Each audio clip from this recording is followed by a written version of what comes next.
want Sam Williams? Sam Williams? I want a linebacker, but Let's go, Cowboys! Let's go, Cowboys! Let's go, Cowboys! Cowboys CanFan, baby, let's go, son! Crack 'em if you got 'em! Welcome to Minnesota. Podcast, we talk about us arriving here, our trip, what we're going to be doing in the next week or so, and we asked... Crack 'em if you got 'em, son!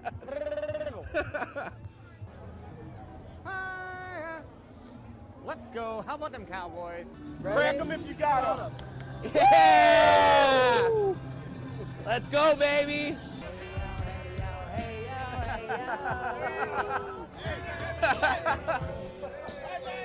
Please hit him.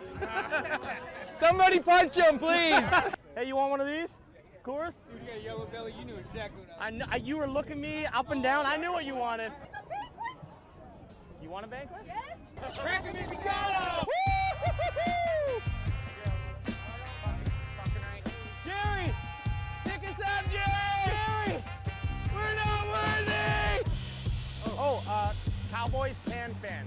Cowboys can't. Like Canadian fan, CanFan. Oh. Cowboys CanFan. Love Canada. Yeah. I'll look you up. Awesome, thanks, brother. Take care, man. And look, that's how you get subscribers. And nowadays, it's a dog-eat-dog world. It's a dog-eat-dog world. We've got to go on the street to get subscribers now. I'll be like, there'll be a guy at the grocery store, and I'll hear him say something about Facebook. I'll be like, oh, you do Facebook? You ever heard of CanFan? At Cowboys CanFan. Have you ever checked us out at Cowboys CanFan on any major platform? Because we're on all of them. Dude, go to tiktok.com/@CowboysCanFan. We have a channel, yeah. What's your channel? Cowboys CanFan. I'm gonna watch that. I'm Cowboys from Puerto Rico. CanFan. We're from Canada, yeah. Oh, okay. But yeah, it's CanFan on his shirt there. I'm gonna watch that when I go on. Yeah, do it. You guys will be on our YouTube. Can I come all the way from Puerto Rico? Puerto Rico? Hell yeah. See, that's Son of a bitch. Let's go. We're gonna be cracking them if we got them, baby. Let's go. Not often are you gonna have the Vegas Strip shut down like this, so we're gonna take advantage of it.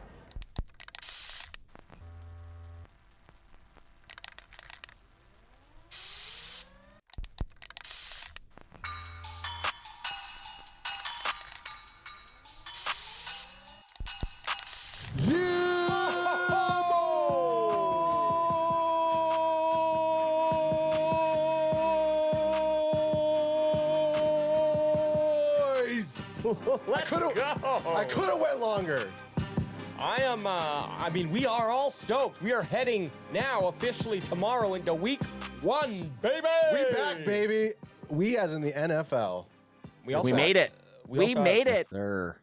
I mean, I want to to kick us off with this Wednesday night before the season, we have Bryson Carver from the Carver Noted podcast. Hasn't been on for a while. How is it going, Mr. Carver?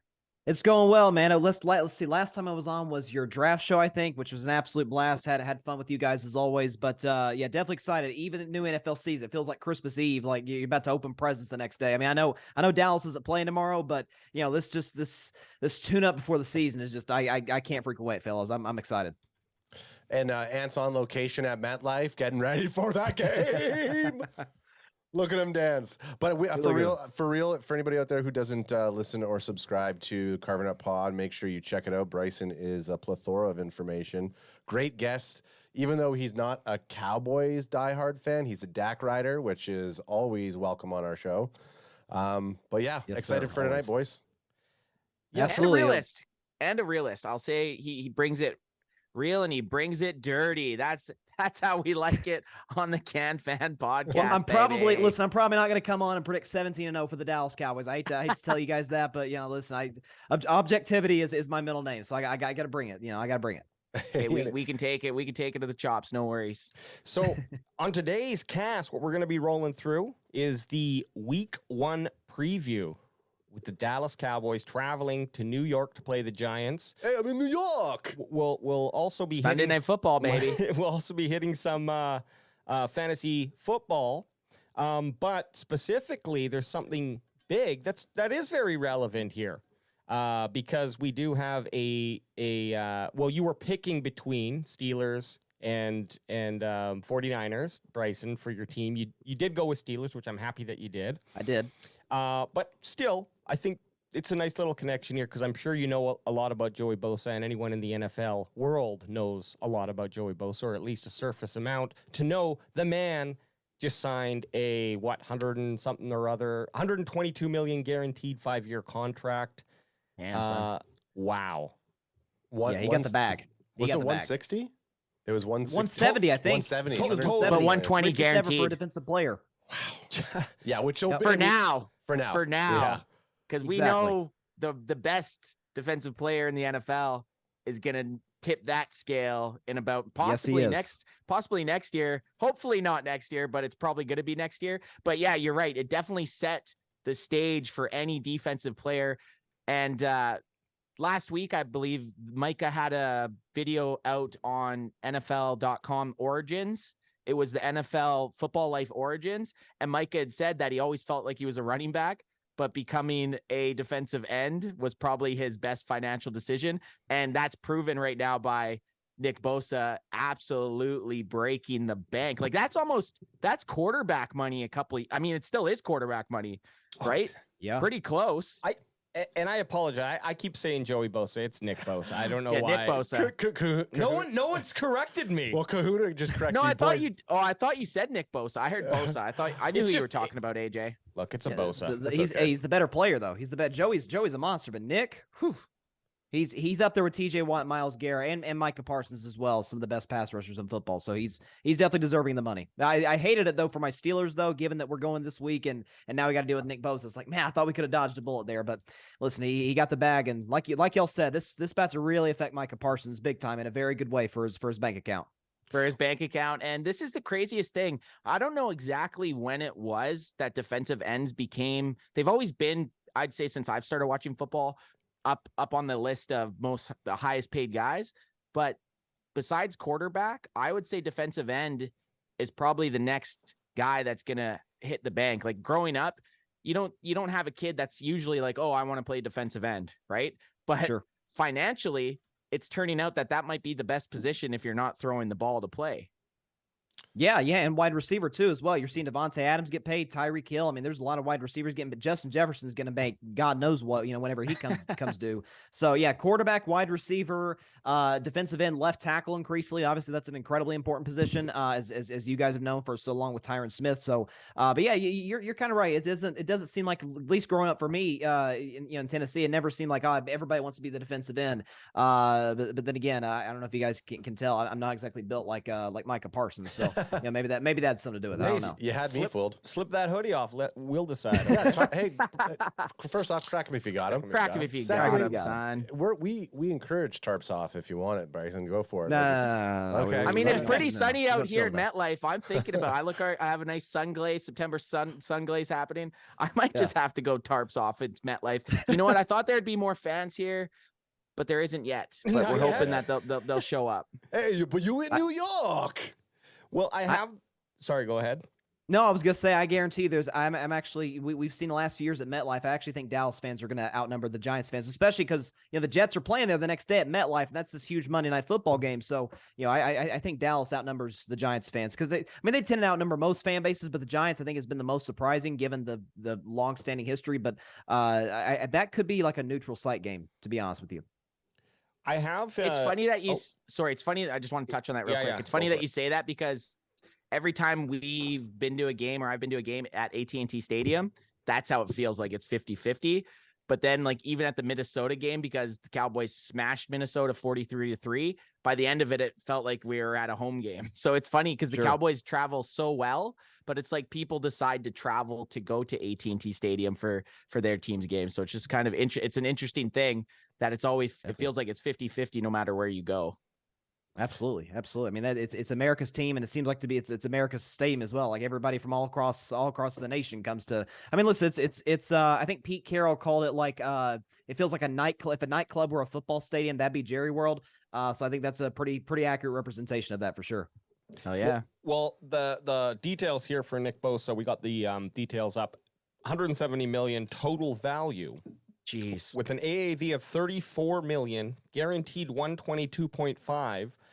And I do want to bring up the quarterbacks for 2023 just to see where Bosa sits in terms of how much they're paying the man. And he would be the third highest paid QB if we're just looking at that AAV. And I don't know if that's taking in his 2023 numbers, but just making it simple for us. What do you think of that? Yeah, listen, like you guys mentioned, defensive ends are as valuable, certainly to the defensive side of the ball as quarterbacks are to the offensive side. But yeah, I'm looking right there. So you got Mahomes. I can't believe Tannehill's second cap. I know. That is wild. I mean, he potential. Excuse me, that he gets replaced after this season. But you got Goff, Dak, Lamar, obviously, who just got the big bag. So, but yeah, listen, again, we know this especially with the Dak contract negotiations a few years ago. You know, you make what the market is going to dictate that you make. And again, but by the way, that's coming down the pipeline probably next year for Dak Prescott. And there's even been discussions this year about a potential extension.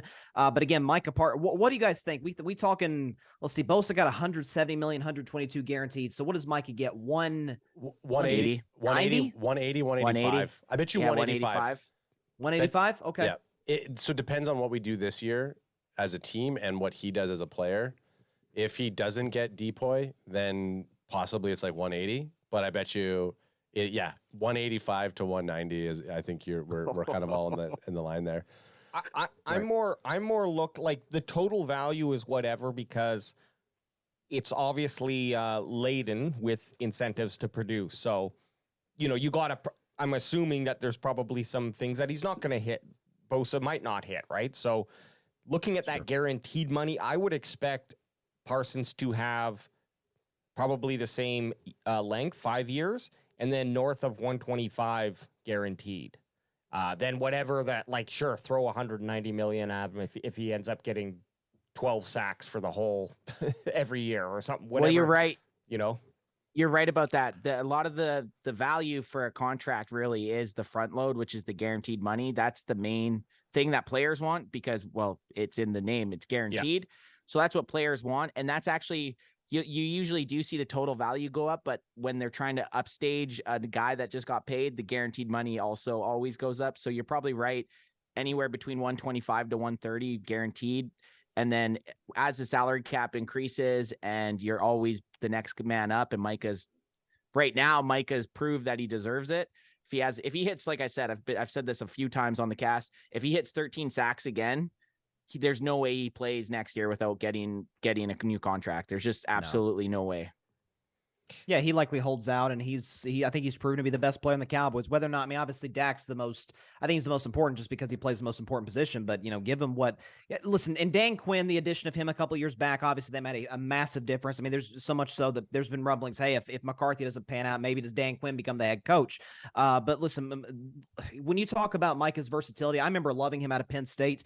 Just what he could provide you in terms of obviously rushing the passer and playing. You know, playing linebacker even in a 4-3 system as well. Like that's you can do so many things with him that you can't necessarily do with even other pass rushers like a TJ Watt, like a Myles Garrett. And so like again, he also from a leadership perspective. I mean, I don't know if you guys have seen some of the quotes, you know, coming out of Cowboys camp from him, but it's been like the guy is just a rock back there. He's incredible. Yeah, and I think the one thing when you talk about developmental play, Yeah. You got it. You just had to sound it out a bit. You look at someone like Micah Parsons, if you watch him through Hard Knocks in his first season, he's there. And I don't want to say he was there for himself, but a lot of his attitude was, I'm going to win. I'm going to be competitive. I'm going to be, you know, the line's always hungry. That stuff came out.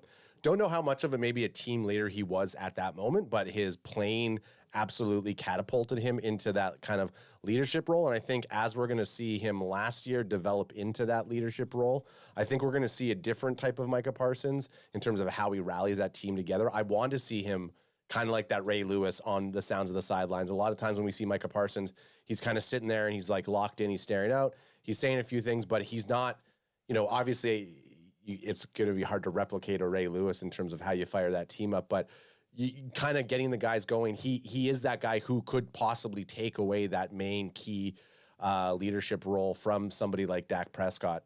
I also think that any other team, and this is maybe a question for, actually this is a question for all three of you. What other team with a defensive coordinator, do you think Micah Parsons could have had as much success? Like, he possibly could have just sat as a linebacker on a different type of team, but you work with someone like Dan Quinn and how he kind of puts him into more of a hybrid role. Do you think he would have had the same type of success on any other team, or do you think he would have maybe been locked into a particular type of position?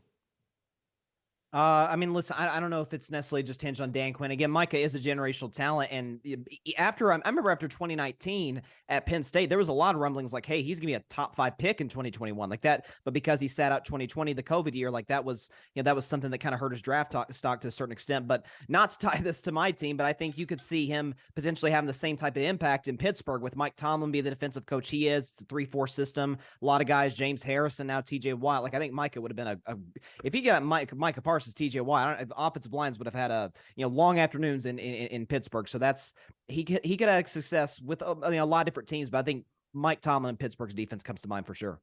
I'm going to go the opposite way. I'm going to say with his mindset, his size, and his speed, even at linebacker, like maybe he's not getting obviously the amount of sacks, but you even put him at linebacker and you give him a full season at linebacker, just chasing guys down and tackling, he's going to still be your best perimeter linebacker. Like, you put him at strong side, you put him at middle linebacker or weak side, and that's his only position. Sure, he might not be getting, again, the 13 sacks a season and not that defensive end money, but I still think he's a Pro Bowl fringe all-pro player at linebacker, just because he, like you said, he's a generational talent. His size, his speed, and his attitude is just, you don't have that. Usually guys get 2 of the 3, and he's got all 3. And he's just, like you said, he's maturing each year. The first year we kind of joked, we're like, Mike is that friend that you have over that everything you do is just hyper competitive, even if it's just like the stupidest things. And he's just like, and he'll tell you about it. And now he's that guy. Like, we want to see him be that player in year 3 that, yeah, he'll have great games, but we want him to be that guy that's going to make the guys around him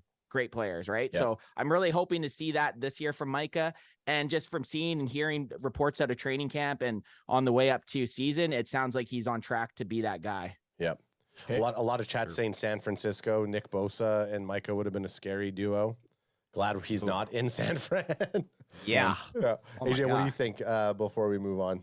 I was just going to say, I really do hope that Micah is worth every single penny. I think that's what he's kind of been showcasing in the league the last 2 seasons. So I have no quarrels if he is the highest paid defensive player in the league. There. Get paid, just produce. Speaking about getting paid, I want to just bring up some chat comments here, because we have a few people commenting. I've been posting them up, but our boy R2 Rolando Rodriguez, Cowboys CanFan, Jerry needs to extend CD before Justin Jefferson gets paid. The price is going up. Go Cowboys, America's team. 100%. CD. We talked about Micah Parsons getting his bag next season, but CD Lamb, I mean, again, this season's going to tell what is going to happen in contract negotiations next year. But yeah, let's get CD locked up before Justin Jefferson for sure. And final thing I'll just say about these contracts say it, baby. is they always seem, what are you doing? You overpaid for them. I just shoot us back to the conversation about Dak signing his contract and looking where he is now. Trust in the process. It will all work out. And in 2 years, you've got yourself a fucking steal. And Dak's, what is he, the 9th highest paid quarterback? And with Burrow's extensions coming soon, so that'll put him at 10th. Let's see who else you got. Herbert got his deal. You'll have Trevor Lawrence next year. So, you got all these quarterbacks coming down the pipeline. Now, Dak's going to probably get paid next offseason. We assume, assuming he has a great season for Dallas and they make a solid run. But, that's again, the market will dictate what you're worth. And because we have so many talented players, particularly at that position, and that was something I'm 100% with you guys. I remember talking about that on my show a couple of years ago about how everybody's freaking out. Oh, Dak's the highest paid. Well, in about, a year, he's going to be 5th. A year after that, it's going to be 9th. So, there's no reason to overreact in that regard. So again, the market's going to change and fluctuate by the day. So that's, unless the only time that I've been like, I feel like the market might not have applied in this situation was when Daniel Jones got that $160 million contract. I didn't know 15 touchdowns got you $40 million a year, but hey, maybe the Giants use a different type of math than we all use. I don't know. Hey, well, speaking of Giants and Cowboys, we got ourselves a matchup, a real NFL game. Ooh, week one, baby. Woo. Sunday night football too, guys. It's not like the 10 a.m. for us, 10 a.m.'s usually the early slot games. You know, you kind of just throw them on, you have your coffee, and you're like, okay, whatever. I'm waiting for the big stage. The Cowboys Giants Sunday Night Football. I kind of miss these matchups. It felt like a couple years ago the Cowboys always opened the season up against the Giants. We took a little vacation from that. Played against the Bucks for the last 2 opening nights to get that Tom Brady, Dak Prescott rating view for whatever. I was Sunday there at Night that Football. game. It was incredible. Oh, were you? Was it? I was. Which one? Yeah. Last year? No, Sunday the nighter one last in year? Tampa. The one in Oh, the Tampa Monday. when they played the defending champs. That was an unbelievable atmosphere. Great game for sure. That was an amazing. Sure the Cowboys didn't win, but that was an amazing game. Like that's what you want in a football game. Obviously, you want your team to win, but that was amazing. But hey, we're back to New York Giants Cowboys football. I love it because whenever, and I'm gonna give them the kiss of death right now. I love it because whenever we play the Giants week 1, we win. Well, our boy R2, Rolando Rodriguez. Where did he say it here? Jeepers! Now I lost it in my chat. He lost it. Cowboys CanFan. If Dak beats the Giants, he will tie Roger for most consecutive wins. 11. Dak has 10 in a row. Go Cowboys. So against a single team, I guess that means Against the Giants. the Giants. And I don't know if he's talking about Rolando- Roger Staubach or if he's talking about Aaron Rodgers. I mean, is Rolando Rodriguez AI? That's what I want to know. No. Because he comes quick with the corrections. Oh yeah. And he always finishes with that clutch. Go Clutch Cowboys. emojis. Yep. And the 3 emojis. I Three love emojis, it. yeah. I love it. And our boy EJ Savage, aka Boys in the Zone, says, "Ayo, Bryson's on the show. 100. What's up, DJ? Yes, How you doing, man? is. Yes, he is. So Okay, so NFL injury report: Giants versus Cowboys, week 1. Who do we got? I figure this is just a nice way to start off. Just have a look at who's not going to play, and then we can get into the matchups. And although we don't like seeing players in any regard get hurt, these are the losers who aren't going to be playing today. Well, there's quite a few more from New York Giants in that their list is longer, but, and we'll get to the Cowboys in a second, I think the biggest one that stands out to me, and anyone else can jump in, is just that Wan'Dale Robinson, but he's not really anything special. I just think that, Giants need all those wide receivers on the field for them to be competitive against us Cowboys. Yeah, for definitely sure, no for sure. name sticking out here. Nothing's really jumping off the board for the Giants. I mean, it's back to I was kind of hoping at the start of when we found out the schedule came out, I was hoping those running backs were going to just stick together and hold out and we wouldn't have to face Saquon week 1. That didn't happen. No. But now that I'm looking at these guys here, I don't know, nothing. And they're all limited by the looks of it. They're all limited participation. So more than likely, if they're special teamers or if they're going to be part of the team, judging by their Wednesday report, they're all going to be playing. I feel like Aaron Rodgers saying to these guys, "Bro, I don't even know who you are." He said it to the Giants too. Yeah. He said it to the Giants. Yeah, that was great. That was great. And then the guy told him, he said, "I don't know who you are." He's like, "Oh, come on." What kind of comeback is that? Baloney. Yeah. Yeah. That's just when you don't have a comeback. You just I don't know you. So then we go down to the Cowboys here. What do we got here? So we have Jordan Lewis, obviously full participation. Tyler Smith, there's a big injury that happened earlier. He came up with a hamstring, not good. They said he should be ready by Sunday, but that's not a guy that you want to have any type of lingering injury going into the season. Our list is a lot more detrimental than the Giants. These are 4 players that could substantially have an impact on the game. You got Tyler Smith, defensive end Sam Williams, our 2nd-round pick from last year, did not practice. I believe he has turf toe. And then you have Dono Dub, who is a big fan favorite of the Cowboys, by the Cowboys CanFan, who had his injury the first day of camp, and he hasn't practiced really since. So ours are very substantial players that I don't want to miss time. Hopefully none of them are missing time, but out of them, I think Dono Dub and Sam Williams won't be making the game. Really? Yeah, Tyler Smith, that's a big one. That's a big one, especially, consider the fact, and I was actually going to ask you guys this, as crazy as it sounds, do you actually see the offensive line this year as a little bit of a concern? Because I remember seeing a stat last year, I think they were 4th worst in the NFL in pass block win rate. So is that something that, especially with Tyler Smith down, is that, them bringing back Zach Martin during that holdout was, I think, massive for him. Do you think that's something that potentially plagues him? Probably not against the Giants, but maybe against the Jets moving forward, or better defense like San Francisco in week 5? Oh yeah, Depth's scary. The depth is scary, like you said. And if any starter is going to miss any time, right now we got our 5s, we get our 4 T's and a Z.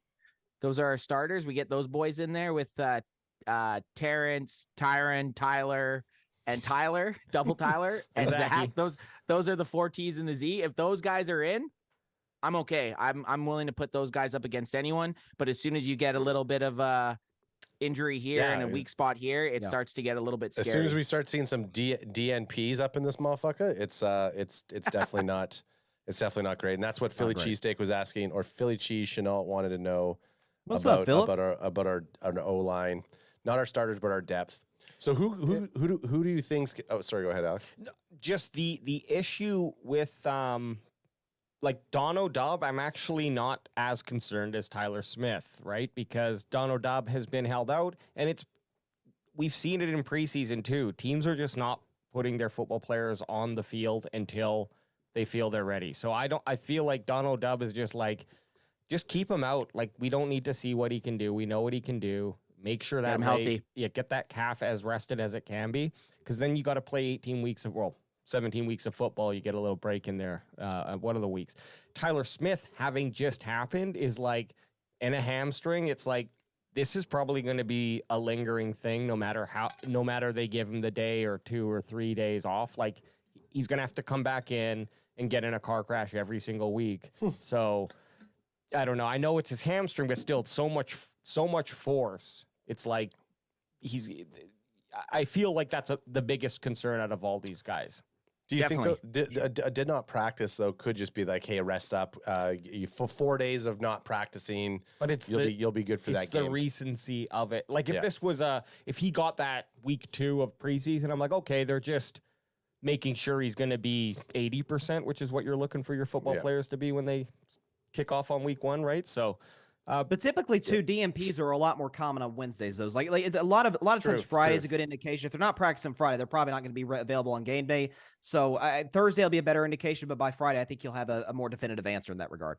I'm going to touch with that. I'm going to lean to Alex though, because the hamstring. We all know hamstrings. You get a bad enough hamstring, you can still play the following week. But then the following week, you really fuck that thing up. So that's my concern with it. He could play. They said he's going to play Sunday night. Like they said, he's on path to play. My issue is there's been guys, and the guy that always comes to my mind when I think of hamstrings is Miles Austin, a wide receiver for the Cowboys. I don't know. I'm going to say now 8 or 9 years ago, maybe even longer. He just, once he got those hamstring injuries in a season, he just could not shake them. And as an offensive lineman, all your power is from your legs, whether you're run blocking or pass blocking. Yep. And it doesn't take much to just keep re-aggravating that thing. So hopefully it is just a little strain and it doesn't turn into a tear, because if you tear anything down in your legs, it's a big deal. Luckily he's young, but Alex, you're right. That is the biggest guy on the list, the biggest concern, Tyler Smith, because if he's out for any type of time, we might have to re-sign what's his name, Jason Peters. Jason Garrett. We might Jason have to re-sign Jason Garrett blocking Dak. That's right. Exactly. Hey, if he has if we have to sign him to that to fit him in, just to have him on the roster, and then he can play defense, who gives a shit? Defenses were always bad or under Garrett. I'm not gonna lie to you though. They were always terrible. Yeah. I would love to see though, like how we put Zeke in at center just by himself. I would love to see just Jason Garrett in gear on just getting center, bull rushed just over. To see him get smashed. Was firing not enough for you guys? Was that not? You know what? I didn't hate Jason Garrett as much as most Cowboys fans, because he did have a couple good years, and there was times that the players bought into him. We're getting a little offside here or out of here, but I didn't hate Jason Garrett as much as most Cowboys fans.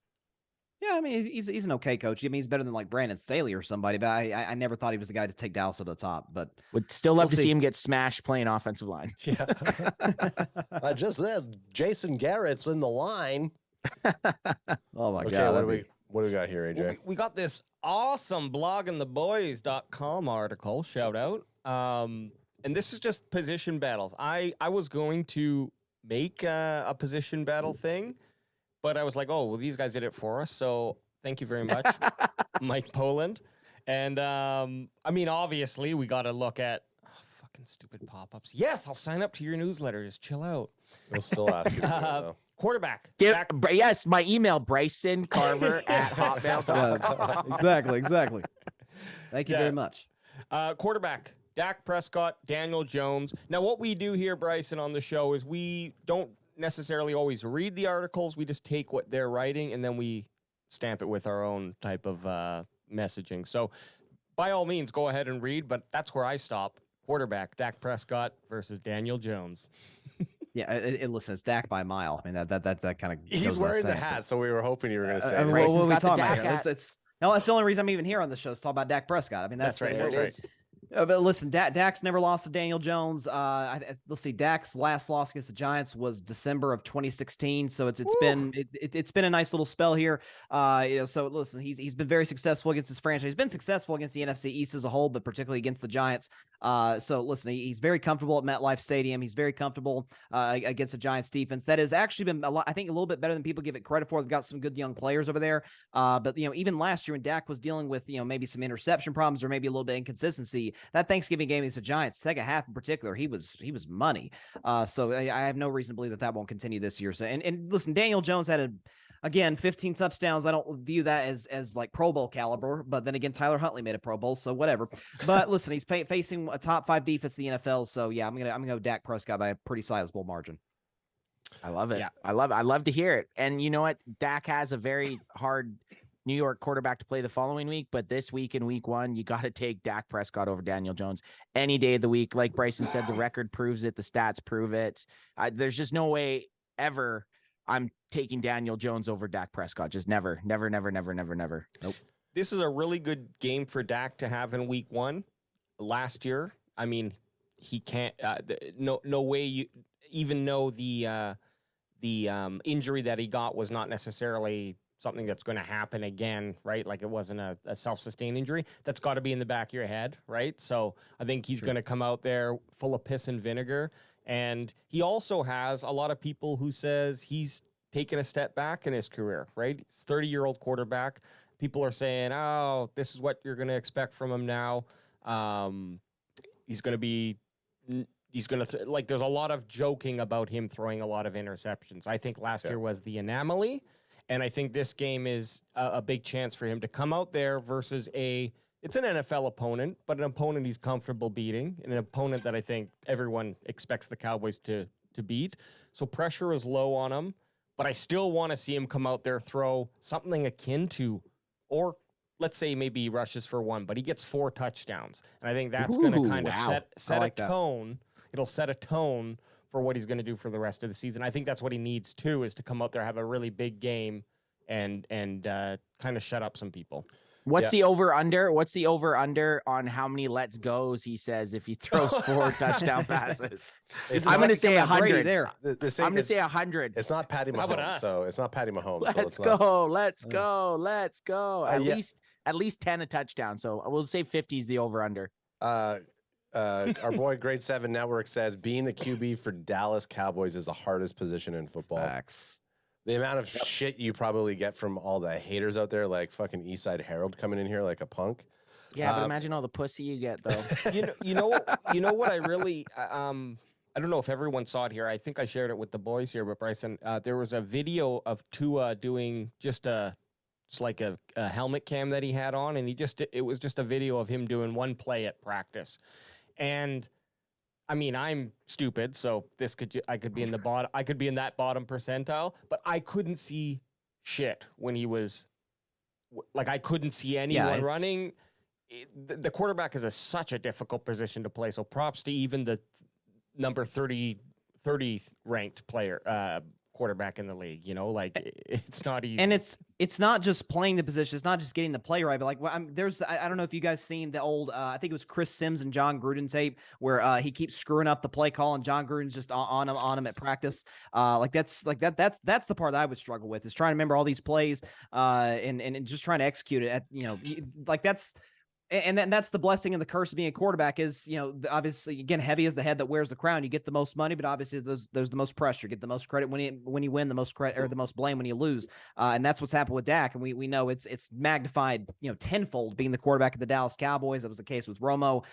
For some reason, maybe it's just because I'm outside of you guys, probably the biggest Dak fan in the world. But it seems like it's almost magnified to a certain extent with Dak. I don't know if it's, he's the Walter Payton Man of the Year award winner. I don't know what you don't have to go beyond criticizing if he has a 2 interception game and one bounced off a receiver's, helmet. Yeah. So like I don't know. It seems excessive for Dak. Nobody's above criticism, but it seems excessive at times. It does. Yep.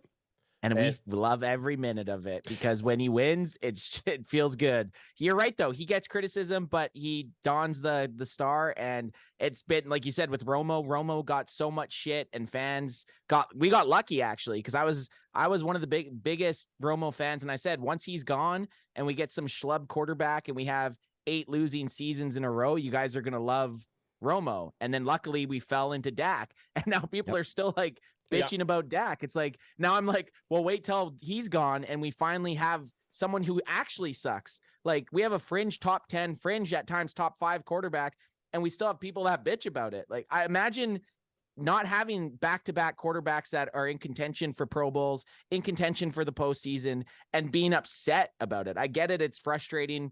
The Cowboys haven't won a Super Bowl in 28 years, but it's like, we're pretty lucky to have back-to-back quarterbacks that could get it done. You're 100% right. Like, it doesn't happen back to back like that. I mean, obviously the ultimate example is like, Montana to Steve Young or Favre to Rodgers. Like, it typically doesn't happen like that. But it's always, anytime I get into arguments with people about Dak, like, I'll just trade and move on from him. And my response is, for who? Like, who you get that's undeniably better than Dak? The Chiefs aren't trading Mahomes anytime soon. So unless you got a better solution, I don't know. That's the part that people often struggle with. Like, yeah, sure. If you have issues with Dak, I mean, I remember talking to somebody and they suggested Ryan Fitzpatrick years ago. I'm like, what? Ryan Fitzpatrick? What are you talking about? Yeah, Ryan Fitzpatrick's gonna lead Jerry and the boys to a Super Bowl. Okay. Fitzmagic, baby. Yeah. Okay. Katar says, can you imagine if we had Daniel Jones as our QB? No. QB swap. Yeah, the Giants will do that in a heartbeat. I promise you that. Yeah. I can't say anything different than what you guys are saying. So obviously, I'm going to go for Dak attack. I have a quick question before we move on from quarterbacks here, because of course I'm on the Dak train. Bryson, we've talked about this quite a few times. How many legitimate number 1 starters, quarterbacks are there in the NFL that any team would take over their current quarterback, except for obviously, Kansas City, for example, they got Patrick Mahomes. Every single team in the NFL would want him. So, exclude those teams. But like, how many starters do you think could play on any team and any team would take them? Quarterbacks. Okay, so you took Mahomes out. I don't think Cincinnati would move on from what's that? Sorry, like Mahomes is in that list. Burrows is in that list. I would say Dak is in that list. But like, how many are, just to give you an answer, I think we say between 12 and 15 quarterbacks in the NFL, whereas the rest are like playing replaceable, exactly.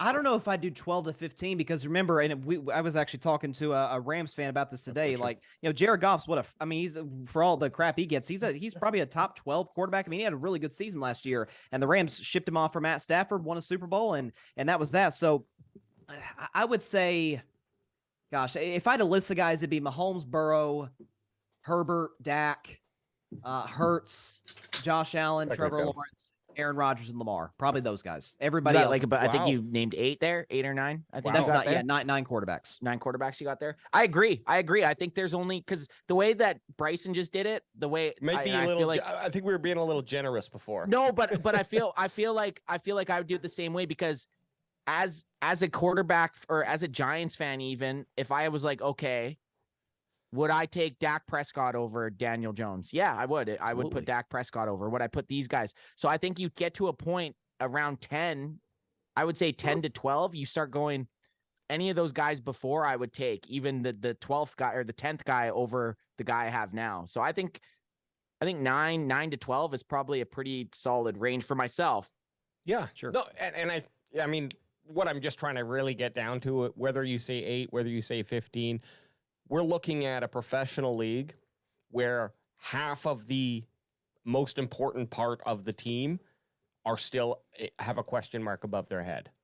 That is pretty wild. And it just, of course, goes to show you like kind of what we've just touched on all around the importance of a quarterback, not only being able to just be athletic and play a game, but be able to handle the NFL team, being a leader, and then understanding play calling and delivering it in like they have less than 30 seconds probably to get all that information and then give it to the team. Sure, and execute the play. Totally. And something else too that we often discount. You talk about teams that would replace their quarterback. Let's even talk about like a mid-tier guy, like I don't know, like a Tua. Like I consider Tua like among the probably 15 to 20 best quarterbacks in the league.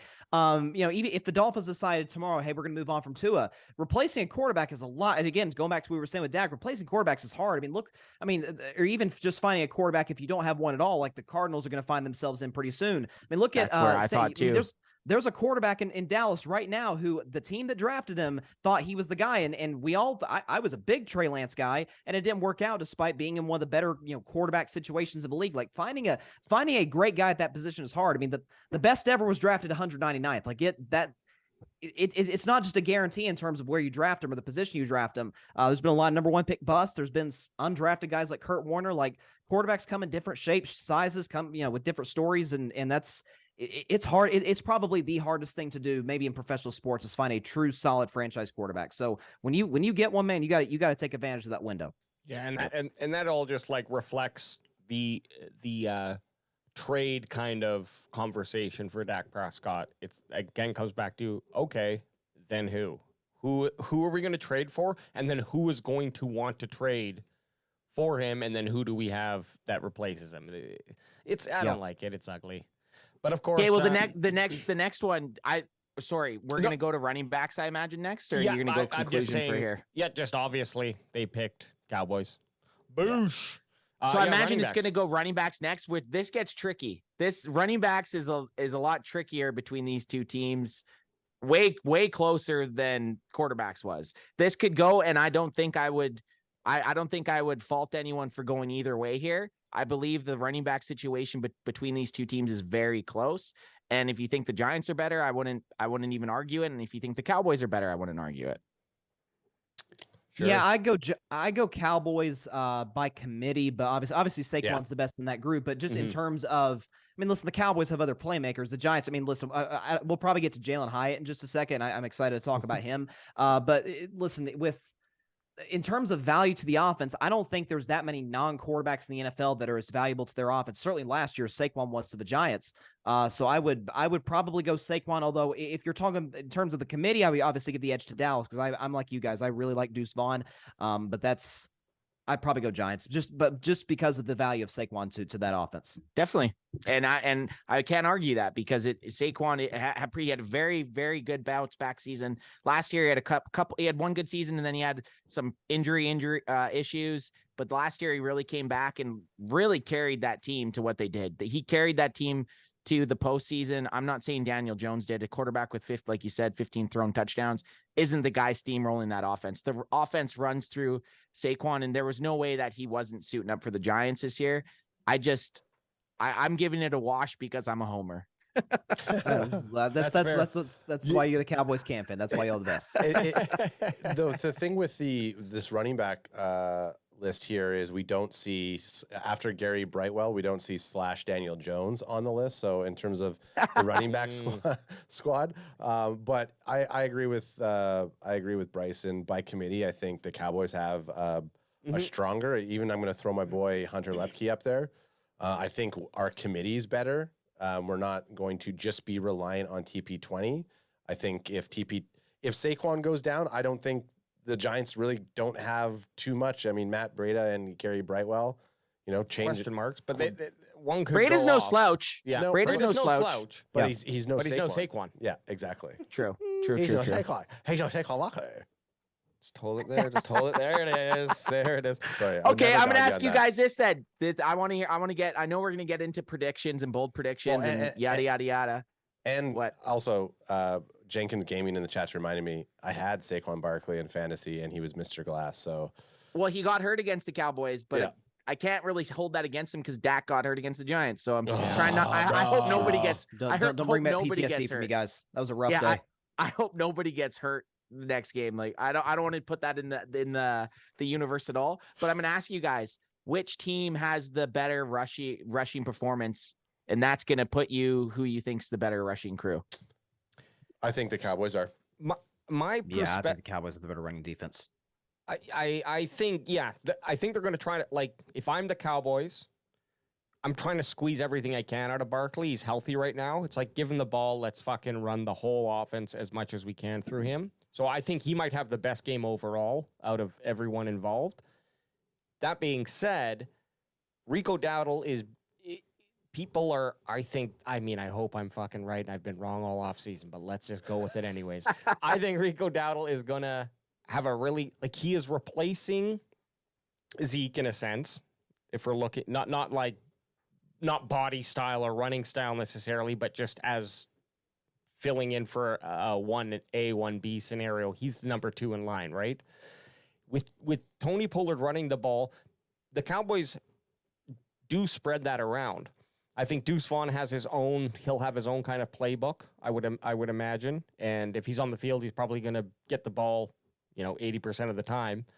But with Rico, I think he's going to be surprising, and he's going to have a really good game and push Tony, TP20 to not necessarily that they're going to have this rivalry, but I think it's going to be a much more closer split than people are thinking. I still expect Tony Pollard to go off. 80 yards. 100 would be great, but I wouldn't be shocked if Rico Dowdle can kind of just repeated what he did in the preseason, where he's getting like 50, 60 yards and then scoring on a catching touchdown, 2 or 3 catches. Like that's what I'm looking for him to come. So you add all that up, I just think that the Cowboys trio there is going to outplay Saquon Barkley, who's basically going to be doing the majority. So you think Saquon's probably going to have the highest yardage, but the Cowboys trio will have more than their trio. Okay, so yeah. You got to put the running game to the Cowboys then. Oh, yeah, 100%. Yes. Of course. Yeah, I'm going to do that. But I do, there is the good Dallas defense, too. So, maybe I'm living 2 years. I'm thinking of Saquon Barkley 2 years ago. Right. We'll see what happens. Big test for Mozzie. Big test for Mozzie. Big test. Oh, yeah. I just think that's why they drafted him for games like this. Yeah, and the Giants, I just think they're, they've got that... he signed a franchise tender, right? Or 1 year? Yeah, Saquon, just 1 year. Yeah, just 1 year. Yeah, so it's like pedal to the metal with him, right? Like drive him in, give him the goddamn ball. You're gonna see a lot of Saquon. He's getting 25 touches at least, minimum. He's their offense. Yeah. Before I quickly chime in there, Rolando Rodriguez, he's the only one that saw it. Cowboys CanFan, he just took a straight shot without anything. Go Cowboys, cheers. I poured Alex a gin, and then I was like, "Yeah, you're good. Pour your tonic in there." And I thought Adam was saying, "Finish your drink." No, so he's like, a little bit less. He takes a straight shot. The bandwagon boys are getting crazy on this Wednesday night. I spat it back out. I'm not gonna lie, but and that's expensive. Hey, I spat it back in. I'm drinking it now. And our boy Bot G's in the chat. It's Bot G style for gin. It's expensive gin that I poured. Bot G, wasting baby. on this motherfucker. What do you think? Sorry. When we say committee, and Alex brought up a great point, we have TP20 who's going to go off. You have Rico Dowdle who's kind of been put in there. Dog. He's been put in there to try and replace some of the essence that Zeke had. And then you have somebody like Deuce Vaughn who could match similar explosiveness as TP20. So when you have a 3-set back like that, it's now not even an RB1, RB2 scenario. We could literally have our running backs running at full steam the entire game, just breaking down that run defense for the Giants. So it'll be exciting to see if it actually comes to fruition like that. But that's what we're hoping. Yeah, and I think that's the new NFL too, is to a certain degree, is kind of running back by committee. I think Philly Miles Sanders was a Pro Bowler for them, but listen, they used him, they used Gainwell. Dallas even did it with this sort of two back system with Pollard and with Zeke. Kansas City used Pacheco, but the Browns with Chubb and Hunt. So that's become, instead of paying one running back, sort of being able to split carries and kind of split salaries with 2 guys.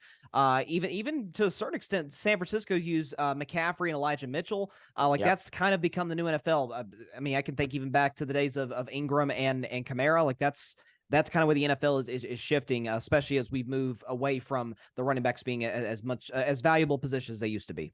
Yeah, Well, definitely. Good point. I bet you they're all looking at the contracts those defensive players are going to be signing. Like, we I wish picked the I wrong wish I side. Some bitterness there for sure. I just want to bring up. I want to bring the three of you up a quick question, showing some love to the Grid Network. It's our boy, even though he's a Washington Commanders chump.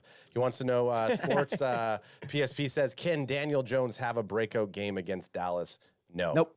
That's Nope. it. Okay, moving on. No, no.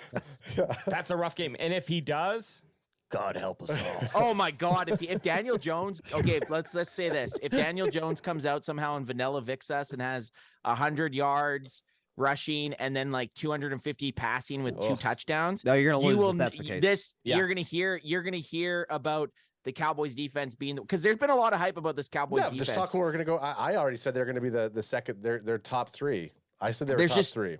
There's no way. I just cannot see it. The defense has too many strong points. Daniel Jones will not have a breakout game.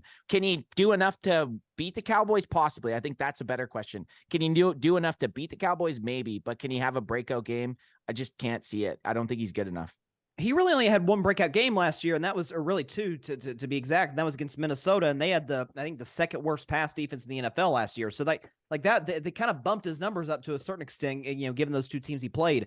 He struggled the Monday night game against Dallas. I remember back in week 3, and on Thanksgiving, he had his moments in the first half, but then kind of faded into oblivion. So I'm trying to think, has he had one good game against Dallas? Even the game he won a few years ago. I'm struggling to remember it. He's never, the game that he was the quarterback that won, that it wasn't the reason. He was not the reason they won. We deserve to get just fucking ripped apart if Daniel Jones has a breakout game. Oh, I'll just clip everything we just said. Yeah. I'll obviously clip it because people are like, we have receipts on you. I'll be like, no, I'm going to post our receipts. Yeah, we post our receipts. Hold yourself accountable. You're the self-police. Yeah, we're like B Rabbit. It's like, hey, Rabbit, are you afraid of like what they're going to say to you, what Papa Doc's going to say to you on stage? And then we'll just say it all of ourselves. We say it ourselves, baby. Yeah. Well, the Blog and the Boys crew goes Giants, so we're on. I said I don't disagree because Sure. I think one very good player, which Saquon is, can take over a game. But I also think we have a guy that can take over a game ourselves. And when you put our defense versus our defense versus Saquon versus the Giants defense versus Tony Pollard, I think we have a better chance stopping Saquon than the Giants defense has stopping Pollard. But I don't think there's a wrong answer. And Rolando Rodriguez agrees with Blogging the Boys here because they're talking about Vaughn adding a huge boost to the Cowboys running back position. Rolando says Cowboys CanFan Deuce will have more yards than Barkley, and he gives us emojis with his classic crack 'em if you got him. Go Cowboys, America's team. That's our boy R2 in the house, baby. I mean, I just got to give a salute to that. Yep. For sure. Okay, wide receivers. Okay, here we go. And your boy, your boy's not even on the list. Look at Bryson. Bryson is pissed. Well, we got obviously Bryson. I'm going to unleash you in a second here because you can talk about Hyatt. But right now on this list, we got Lamb, Cooks, Gallup for the Cowboys, and Darius Slayton, Paris Campbell, and Sterling Shepard for the Giants, and then of course Jalen Hyatt, who will probably beat Sterling Shepard out for that WR3 I think spot. I think Jalen Hyatt's their most. You What's don't going know on what's you don't know what's going to happen with him, right? Like he's going to be that X factor on their offense. I don't like that they didn't add him. Well, they have it just down here, but do they have him in the It's like an honorable mention. Yeah. An honorable. He's that guy because he's so fast that if you are matched up, and maybe this is their trick, like they're gonna have, maybe they don't run him out very often, and then out of nowhere they put him in the slot, and there he goes. I know I've been high on Jalen Hyatt. Sorry, Hyatt. I've been drinking. I haven't eaten. Jalen Hyatt. I've been high on him since the draft process. Talked to Bryson a bunch about him, actually. We talked a lot, Ants, about that. We did. I wanted the Cowboys to take him in the second because I thought he was that speed guy that we could get once we got Cooks. I mean, but that kind of helped it out. We're happy with our Jalen Tolbert so far. So for sure. But so far, Hyatt, I think, is going to be that guy. I honestly think he's going to have a very good season, and I think it's a little disrespectful that he's not up there in the top 3. It is incredibly disrespectful. I'm as a Tennessee Vols fan, lifelong Vols fan, I'm very offended by, given, if nothing else, that 5 touchdown performance against Alabama last year should have landed him on this list, but whatever. So no, I will say this about Jalen Hyatt. Listen, I had a great night when we beat Alabama. That was one of the greatest nights of my sports rooting career in life. It was incredible. But listen, I'll say this: if Dallas, if the game plan, I'm not saying they should put their whole defensive game plan around Jalen Hyatt. It should be about Saquon Barkley. They better put Stephon Gilmore on Jalen Hyatt, because we know. And listen, I'm not of the group saying, Trayvon Diggs, this trash corner, gets beat all the time. I thought Trayvon Diggs showed me a lot last year in terms of his improvement as a pure cover corner. He wasn't as aggressive in terms of kind of letting the interceptions come to him. And to a certain sense, he did a great job of that last year. But still, from time to time, he's still a former wide receiver. He'll get a little greedy at times. Jalen Hyatt, there was a preseason game when they played the Jets, when Aaron Rodgers played that game. He beat Sauce Gardner on a double move, and Sauce Gardner had to hold him to, not give up a touchdown. So I would suggest putting Stephon Gilmore on. But listen, if you're talking about who's the better receiving core, I think it's Dallas by a pretty significant margin. CeeDee Lamb, a mile. Very much showed he's a clear number one receiver in the league. I'm with y'all. I liked the Brandon Cooks edition. I just knock on wood that he stays healthy, because he struggled with injuries in the past. And then Michael Gallup, I think, is due for a big season, a couple of years removed from the ACL. But I'm with you. If they had added Jalen Hyatt to that group, man, that'd have been. Dak's one of the best deep ball throwers in the NFL. So that's why I would have wanted to see it happen for his sake. But yeah, that's y'all, again, like I said, me and you have been talking about this for a while. Anth definitely leaned back up to the draft that if he's available, Dallas might want to seriously consider taking him. But he was twice for us. He was there. Yeah, twice. he was available, and they decided to go more towards the defense. But for Schoonmaker in the second round as well. I respect this. I respect the picks we took. But I have an eye on this guy. I'm definitely. I hated that he went to an NFC East team. Right. Yeah. I hated it so much. He's a special talent, man. He's an excellent route runner, and he's, like you said, he's Tyreek Hill's side. He's probably the fastest wide receiver in the National Football League, in my view. Jeez. Okay. I just think there's with these young wide receivers coming out of college now, there's just so much upside to a lot of them. As if they have the speed, it's like, obviously speed cannot be taught. Of course, you can teach things to get you to make you faster on the field. But yeah, like when you get an opportunity with a guy like that, and they obviously show that they can also catch a football. I mean, it's exciting. I would have loved them absolutely the Cowboys to have had Hyatt, but at least we get to watch them week 1 here, up close and personal. Definitely. I mean, I would have been nervous if we would have drafted high for a receiver, because I think, and we talked about this before, having that leadership, that veteran. CeeDee Lamb, you can't really call him a veteran. He needs somebody to kind of help mentor him around. So getting someone like Brandon Cooks into the mix, who's seen a lot of battles, and he can help CeeDee Lamb get better. He can help Jalen Tolbert get better. I think that's what the Cowboys needed for our receiving core. I mean, obviously, a speedster like Jalen Hyatt would have been great, but they obviously believe that they have it in Tolbert, they have it in Turpin, they have it in Gallup. So yeah, let's go attack our other areas. It sucks that we can't root for him since he's a Giant. So fuck you, Jalen Hyatt. Hey, no, relax. Sorry. But the Brandon Cooks trade kind of silenced this. That's the best part about it, is like we still got that position of need, because when I was looking at Hyatt, we didn't have that, right? Like we didn't have a speed that's guy. True. Yeah, we know Brandon Cooks have a burner.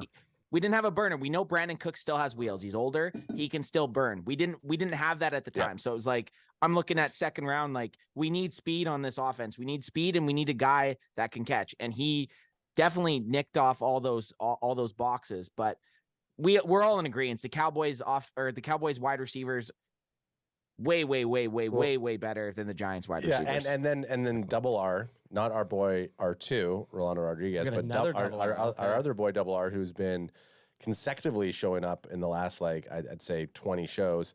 He says, but will the Giants QB even have time to throw him the ball? That's a great point. I mean, it doesn't matter how good your receivers are. We're going to see a lot of scrambling, I feel, from Daniel Jones. We're going to see either Saquon running or Daniel Jones running, or one of the other two, whoever they made the team as RB2s, RB3s for the Giants running around. I can't see a lot of time going out to those receivers to even make that much of an impact. It's cemented. Wide receivers, Cowboys, check it. Cowboys, yeah. Definitely. And you know what?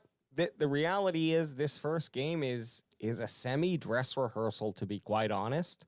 At least on the Cowboys, I didn't pay attention to if the Giants started any of their players, but not to go too far back, but running backs, they haven't ran all three of those guys together yet. Wide receivers, they haven't ran all 4 of those guys together yet. So yes, of course they've been together. You just hope training camp helped you out. Pardon me? I said you just hope that they were able to build enough, build enough time as a cohesive unit during training camp. Exactly. And it's just not the same as a game. So I expect a little bit of a, Cowboys have last year, I always felt they came out of the gun a little slow. So I'm kind of just expecting that. But defense were coming out hard, and Micah's ready to go, and that's what's important. But anyway, so yeah, Cowboys, wide receivers. Tight ends. Yeah, this is where, and Bot G is saying Waller's going to take away a lot of targets from their wide receivers, and he's commenting on the Giants wide receivers. I think Waller's going to be an impact player. Yep. I think I almost have to lean. I almost have to lean, guys. I know we love the clone zone. I know we love Scooney as a sailboat. But Waller, if that guy's on, if he's healthy and he's healthy and on, he's an absolute. He's a game changer. He's an absolute game changer. And sure, they don't have a lot of wide receivers, but Daniel Jones is going to try to force feed this guy the ball, and he's good enough to change games. So we watched him. We seen him a couple years ago when we were down for the Raiders Cowboys game. The guy's good.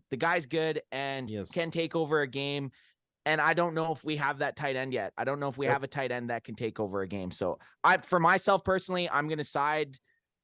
I don't know any of their backups, but just for playmakers and a guy, like I got to put him on an A level where I didn't put any of our tight ends at an A level. So I still got to go with the Giants having the edge with Waller as a wide receiving threat. Yeah. What do you say there, Bryson? Yeah, listen, Darren Waller's a Pro Bowl caliber player. I think he's a top 5 tight end in the league when healthy. More obviously as a receiving target, and he's a great target for Daniel Jones in the sense of he's kind of a security blanket. Now, again, there was that comment earlier talking about what's going to matter if Daniel Jones is basically on his back the whole game, and that does make sense to a certain degree. But if things start to go haywire, if the Giants' offensive line struggles, you have that kind of security blanket to get the ball to quick and out in space, and he can make a lot of plays after the catch. We saw that with the Raiders. So I'd definitely go Darren Waller as the best tight end over anybody Dallas has. Yeah, I think Waller is that kind of negate pass rush option that Danny Dimes can throw to often. So, and we're hoping that our defensive line is going to be that disruptive. So lots of opportunity, and he's a great guy to be there to catch the football. I do just want to put on note that Schoonmaker has a question mark. He could show up and be Dak's news safety blanket. He could show up and be Schultz. We'll see what happens. No knock on Ferguson, because I think we covered that pretty well. So I'm not disagreeing with him obviously being the number 1 tight end, but just a question mark is Schoonmaker. I'm pulling for the dude. I want him to perform because I was excited for him. But I honestly think that his trajectory is high ceiling, low floor, and we'll see what happens. With Schoon, yeah, with Schoon specifically. I'm just saying, if Schoon comes out and has a game where it's wow, well above whatever anyone thought, and Jake Ferguson performs as well, then that would put the tight ends up. But just in this type of uncertainty with him, I would have to say just Darren Waller being the physical specimen that he is. And, he was a Raider. I like the Raiders colors. I like their attitude. So I think he brings a lot of that with him. And his story's good. I mean, you got to give it to the man. Definitely, for sure. I had Darren Waller for a few years, so I'm always a little partial to him, but he has burned me in fantasy football. So a couple of these guys I like. It's like that toxic relationship. I pick him up even though I know he's going to disappoint me. You had Saquon a bunch of years for his injuries and Waller in his injury years. So you haven't been dead. It might be the Adam curse. There is. There's definitely an Adam curse for certain fantasy players. And a lot of it is to do with running backs, Bryson. And guess who I drafted as a running back this year? Who did you draft? I drafted Bijan. So I'm not going to say that Bijan's going to get cursed this year because I drafted him in fantasy, but We can clip that, and that can go out there. Bocce Eric says Waller's a beast, but Curse can and will lock him up. Waller will have his breakout game week 2 when they play Arizona. Hopefully. You know, I think I would have felt a little bit better having someone like Overshone on the field, tying somebody like Waller up. So, yeah, it is going to be reliant on our defense. I think our defense can actually minimize Waller's production. But, yeah, he's going to be that quick out for Daniel Jones because I think – you know, Micah and the boys on the line, D-Law, they're going to be putting the heat on Daniel Jones. So, yeah, you're going to see probably Waller get a lot of the action, and hopefully they make a lot of mistakes. But, yeah. Does it make you nervous that his last name rhymes with baller? No. Ooh. No, it doesn't? Waller the baller? I think that, to me, They should call him that if he has a breakout season. Ferguson the baller doesn't sound as good. No. Ferguson's really athletic, though. Ferguson had that hurdle against the Giants, right? Yep. Was that Ferguson? Oh, yeah, he did. Yeah, we were there live, baby. There you go. Yeah, I was standing in line getting my burrito. I saw it live. But blogging the boys agree. Giants.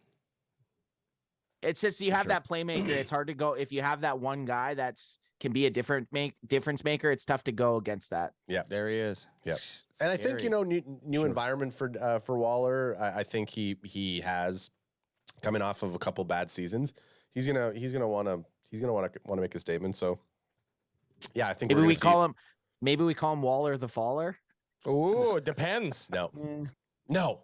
Anthony, if you make a joke like that Waller, again, we need to do some workshopping on this. Waller the Staller.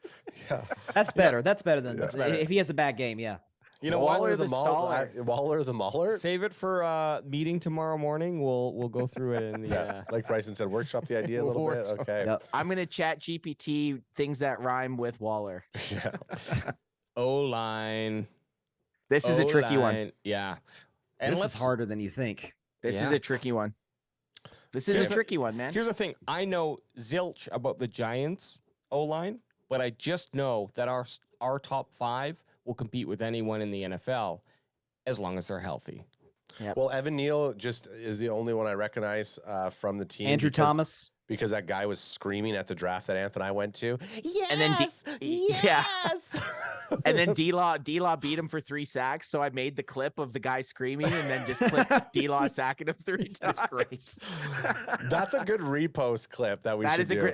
You should do that this week. That's a good repost. That's a great repost. You're right, though, Ad. I don't know much about the Giants O-line, but I just know that if they have a little bit of depth, plus they have this guy, Evan Neal, who is going to be better than he was the last time he played the Cowboys, right?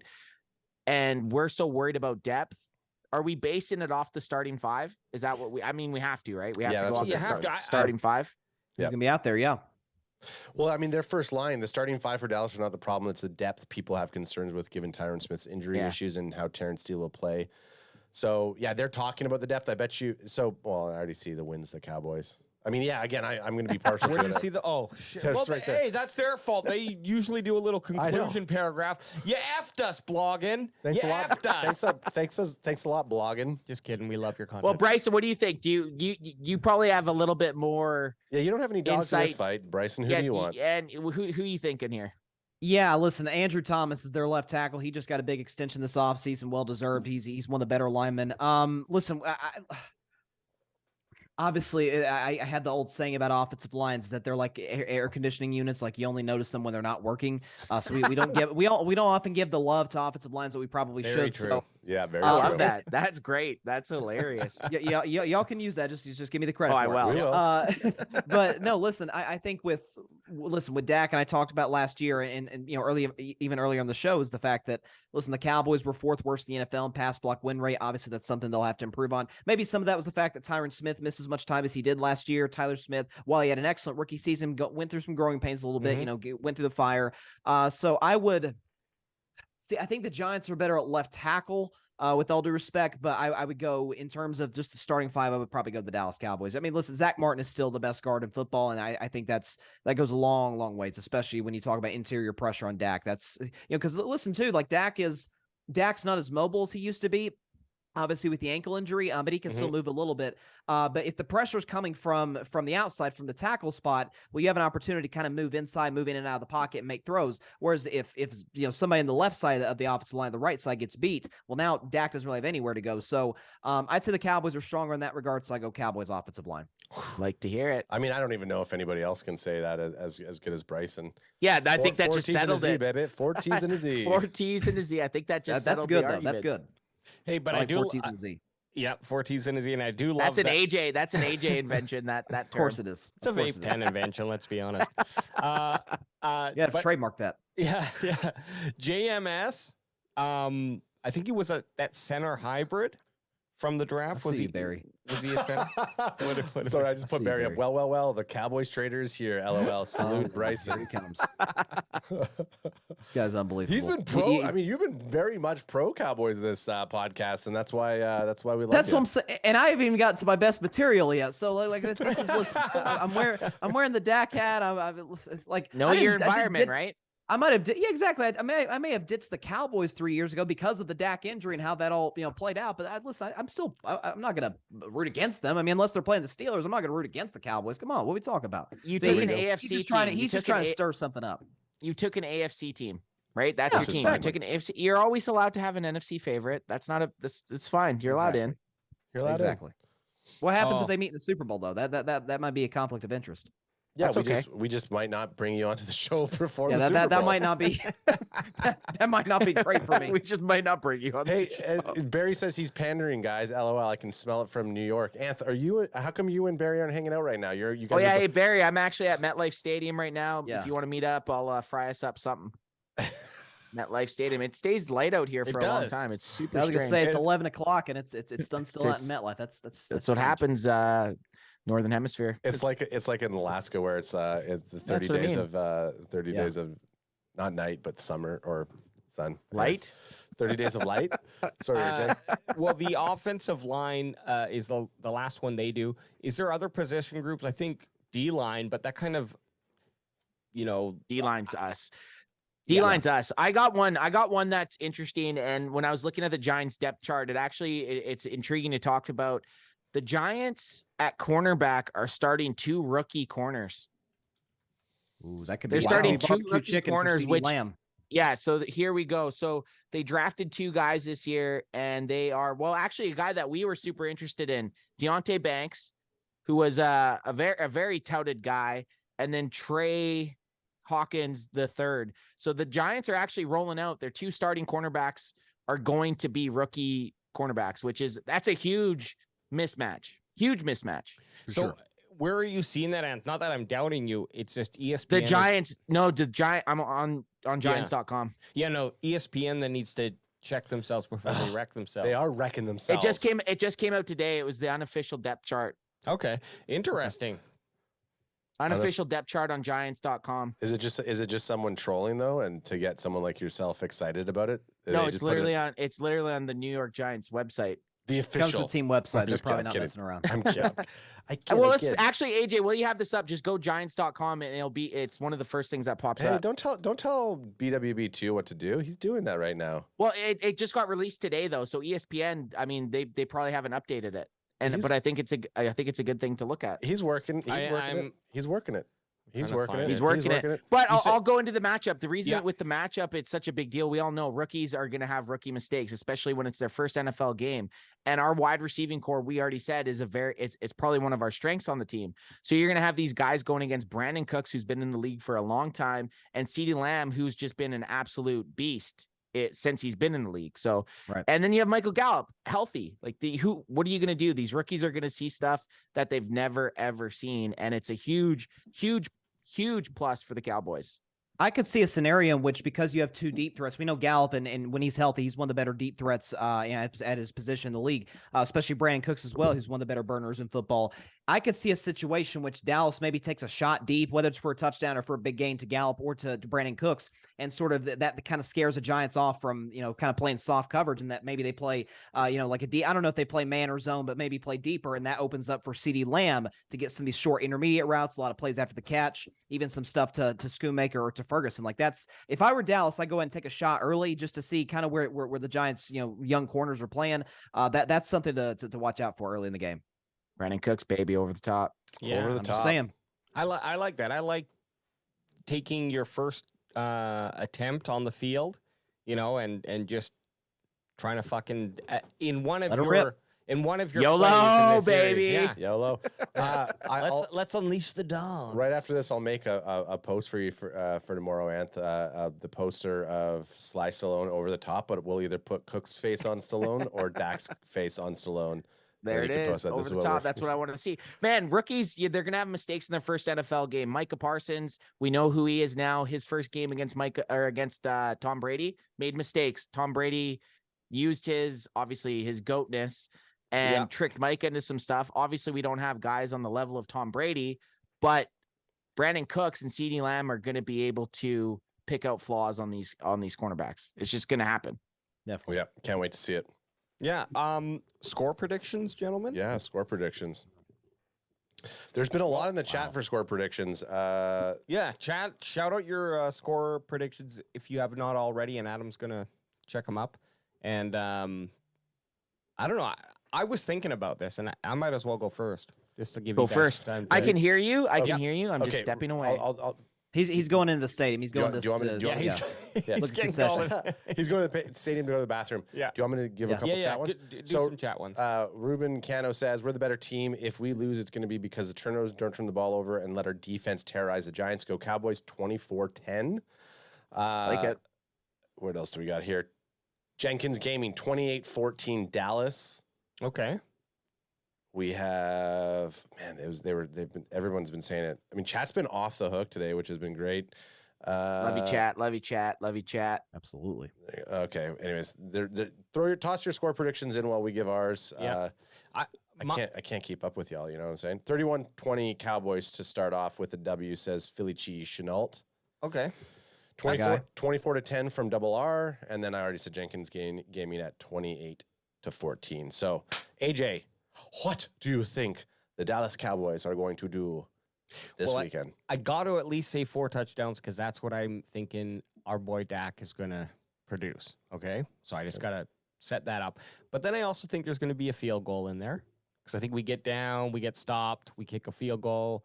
Aubrey, hopefully makes it. Hopefully makes it. That's an underrated story for Dallas. What the heck's their kicking game going to look like? Yeah, that's a legitimate concern. Oh, 100%. So, yes, it is. So let's hope it's within that 39-yard range where, it's like 95% a league average. Aubrey's going to make that, right? Okay, good. We hope. Yeah. I'm thinking 31 Cowboys, and then I'm thinking 17 for the Giants. Simple math, 2 touchdowns. 31. Are you writing these down there? I am. He is. Hey, write them down. Hey, do you know we have our calligraphy pad here? I love that AJ went even with his notepad there. Instead of going like with white paper, he went like the yellow, so it's better on his eyes. No, I did. They were my notepads. Oh, okay.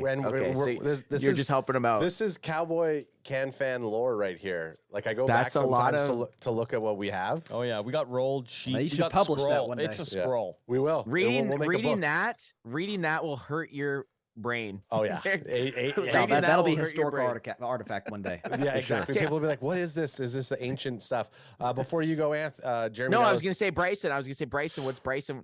Well, Jeremy Nello says 21-17 Cowboys. Bot G Eric says 38-13 Cowboys. Wow, beat down. Dang.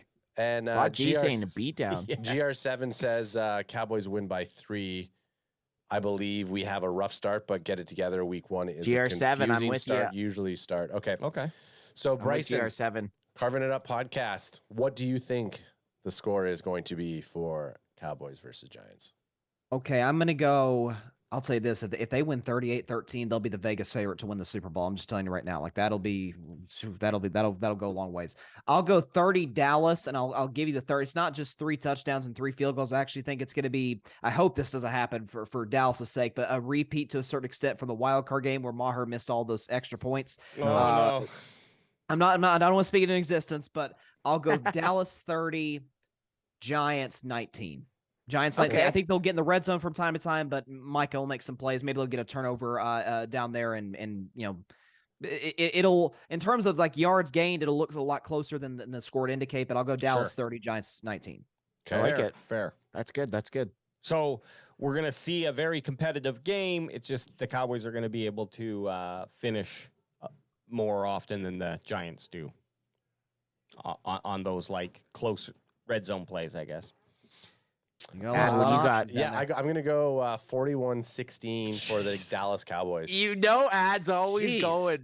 Ad's going for it. And I hate it because sometimes when he's in this situation, I make fun of him, and then he's usually the closest out of all of us.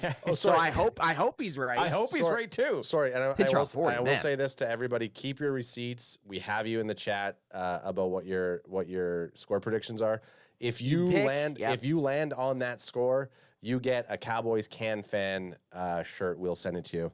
We send you Alex. We send you Alex. Yeah. We'll send you. Alex. We'll send you Alex. I in the show mail. up. And actually, this year we might actually do Alex and I on Monday night we were wearing the same shirt. Today we might even send these special Cowboys CanFan podcast shirts with a nice. Crack them if you got them on the back. Crack them if you got. Crack them. I don't know. AJ in the mail. AJ in the mail would be hilarious. And also so add what? That'd be terrifying, guys. 41-16. Yeah, I want that. Free so shirt. how do you get 16? Two touchdowns with 2 pointers, touchdown and 3 field goals. There you go. That's exactly what I think. Okay, I like that. I like that. I'm gonna go. Okay, this is my thing with NFC East competition. I'm so back watching it. It always seems like they're within 3 points. It always just feels like these divisional games are within 3 points. It used to almost be automatic, and I just have that ingrained in my head so bad that I just feel like it's going to be a 3-point game. My heart's telling me, no, it's not going to be a 3-point game. The Cowboys are the better team, but my brain's just like stuck on the fact that there used to be so many games that there was 3 points. Can you give me a heart call and a brain call then? Okay. So that my heart's telling you. My heart's telling me we're putting them to bed. We're beating them. Your heart's telling you my score? No, we're beating them 34-0. We're shutting them out. Shit, dog. Sunday night, we're shutting them out. That's Daniel aggressive. Jones. Daniel Jones. That's my heart telling me we're shutting these guys out. Okay. My brain's telling mine's telling me something by my body. My brain's telling me 34-31. So that's newsworthy. That's newsworthy, Anth, because that means they don't cover because Dallas is a 3.5 point favorite. 3.5. So you would take the Giants and the points with your brain. No. I would take the Cowboys, and then I would lose my bet because the Giants covered. Bryson, what you need to understand is that Anth is notoriously bad when he comes to betting on the Cowboys. Yeah. So, well, I mean, that's a good score prediction for us from Anth. By the way, I am betting on the Cowboys this weekend. I am. I'm not doing. No, Bryson, we don't want him to. If he's is he a jinx too? Yes. Oh, every time he bets on the Cowboys, we lose. So that's not great for money line. Division game. Yeah. No money line. Yeah, division. Okay, this is the thing. They're 3.5 favorites away. Like that does not happen. No. You have to be if you're heavily favorited if you're 3.5 favorites away against a divisional rival. Because you usually get 3 points at home. Yeah, you get 3 points at home. So the Cowboys, if the Cowboys were playing at home, they'd almost be a touchdown favorite. Bocce says, and this is after I said my score because it was very close to his. He goes, Adam's that guy on the Price is Right that bets $1 more than the guy who placed the highest bid. And then he goes, after Anth says, correction, Anth is that guy. That's me. I am that guy. And Ruben Cano says 24-10 Cowboys. 6-8 says 32-15. Yeah, 32-15 from interesting 6-8. score, like it. And then Qatar Air says 17-6 Cowboys. Both teams play sloppy. Is his? That's a defensive battle. Okay. My worry is this is the thing. Whenever, and again, as being a Cowboys fan, I feel like whenever we're so certain on a win, it's never as easy as it seems. Yeah, so it just never is. The divisional games they hit diff. 34-31. I'm sticking to that. Okay. Hey, I don't like that Anth gets 2, but which one? So which one No, counts? but this is just fun because he But said which head one? and brain, and I want to. Oh, my other one was 34 nothing. I mean, that's this is the thing. Moving forward now, I don't need Anth to do that anymore because what I'm going to do is just always take his score for the Cowboys and add a 0 to the other team, and that's what his head is saying. Well, Budgie Eric says trust in Anth. Difference this year is he went to Oxnard training camp, so he knows better this season, and he's talking in terms of betting. Facts. Exactly. He's been grinding that tape. He's been grinding that tape. Go watch the practice. Yeah, go on and place your bet, King. You got this, Anth, says Budgie. Thanks. Thanks, Look Eric. at the positive reaffirmation. I love Eric. I love Eric. I'm going to start off with my bold prediction. Or do we want to hit a bold prediction? Oh, shit. Yes. Yeah, we got the score prediction. Now, Bryson, we want to do a bold prediction. So it's that play. It's that it can be anything. It could be something like Trayvon Diggs is going to get 3 interceptions. A bold prediction. It can be super wild or it could be very close. Well, no. I generally get 5 bold predictions. No. Bold predictions on this show are supposed to be ridiculous. Remember that we had the. Sorry, Anthony. They shouldn't be unachievable, but they should be something out of left field. But that's what I thought. That's what I thought I just said. Something that would age well on a YouTube clip. Yeah, exactly. And yes, I thought you were saying that they should be realistic. My bold prediction is that Hunter Lepke is going to get 2 touchdowns and he's going to have 100 yards for receiving. See, you got me with just the 2 touchdowns. No. Yeah, that's then you Hunter Lepke 2 touchdowns. That's on. bold. I'm surprised I didn't then add another player. No, I wasn't. No, Hunter Lepke 2 touchdowns, 100 receiving yards. I'll go real quick. Wow. My bold prediction is 34-0. That's bold. That's bold enough. 34-0. Stick with that. Okay. Prediction. Yep. Well, and then it's gonna make Adam feel better that I didn't have 2 score predictions. One was my bold prediction. One was my score. I was just gonna say I kind of like this double thing, and this might be a thing this year where one of us gets to do a heart and a brain. No, call. 34-0 is my bold prediction. Bryson, let's get a bold prediction for this game. Yeah, am I allowed to give 2? Yeah, sure. Yeah, of course You're you the can. guest. You can have 8 if you want. Anth won't eat your lunch because you're the guest, but he'll fucking eat my lunch. So I'll go Dallas, not Dallas. I'll go Dak throws for 350 and 3 touchdowns. No interceptions. No interceptions. Oh, he's gonna start the season on the right track. And Micah Parsons gets a tipped interception. Woo! He Micah tips the pass to himself. To himself. Okay, that's bold. Yep. I like it. I like specific bold ones. But then if Adam would have done that, tips himself, gets the interception, then gets 4 sacks and a fumble return. Clint's defensive player of the year in week 1. Yeah. Well, if Micah did that, he would definitely people will be saying defensive player of the year. Oh, absolutely. Sure. Yeah, definitely. Can't wait I do for like that that. chatter. AJ, what do you got?